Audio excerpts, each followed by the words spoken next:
ഓം ശ്രീ ഗുരുഭ്യോ നമ. ആശ്രമത്തിലെ ആദ്യകാലം. അമ്മയ്ക്ക് സ്വസ്ഥമായി കിടക്കാൻ പോലും സ്ഥലമില്ലാത്ത കാലം.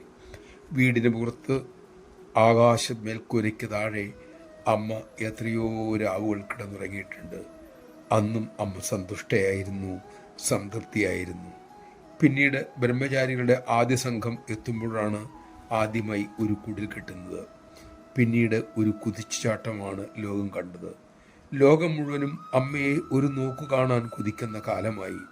ആ തൃപ്പാദങ്ങളിൽ എന്തു വേണമെങ്കിലും സമർപ്പിക്കാൻ കോടിക്കണക്കിന് ഭക്തന്മാർ തയ്യാറായി. ഒരവസരത്തിനായി മഹത്തുക്കൾ ക്യൂ നിൽക്കുന്ന കാലമായി. ഒരിക്കൽ അമ്മയോട് ഒരു മകൻ ചോദിച്ചു, അമ്മേ, ഈ ചെറിയ കാലയളവിൽ ഇത്രയേറെ നേട്ടങ്ങൾ ഉണ്ടായല്ലോ, അമ്മയ്ക്ക് അതേക്കുറിച്ച് എന്താണ് തോന്നുന്നത്? വളരെ സാധാരണ മട്ടത്തിൽ അമ്മ പറഞ്ഞു, ഒന്നും തോന്നുന്നില്ല മക്കളെ. ലോകം പഴി പറഞ്ഞപ്പോഴും പുകഴ്ത്തുമ്പോഴും അമ്മയ്ക്ക് ഒന്നും തോന്നുന്നില്ല. അമ്മയെ അത് രണ്ടും ബാധിക്കാറേയില്ല.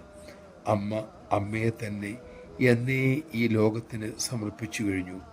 ഇനി അവസാന ശ്വാസം വരെ മാനവരാശിയെ സേവിക്കണമെന്ന് തന്നെയാണ് അമ്മയ്ക്കുള്ള ഒരേ ഒരു സങ്കല്പം. നമഃ ശിവായ. മക്കളായ നമ്മളെ സേവിക്കാനായി ജീവിതം സമർപ്പിച്ച അമ്മ. ആ അമ്മയെ സത്യസന്ധമായി സ്നേഹിക്കാൻ നമുക്ക് കഴിഞ്ഞിരുന്നുവെങ്കിൽ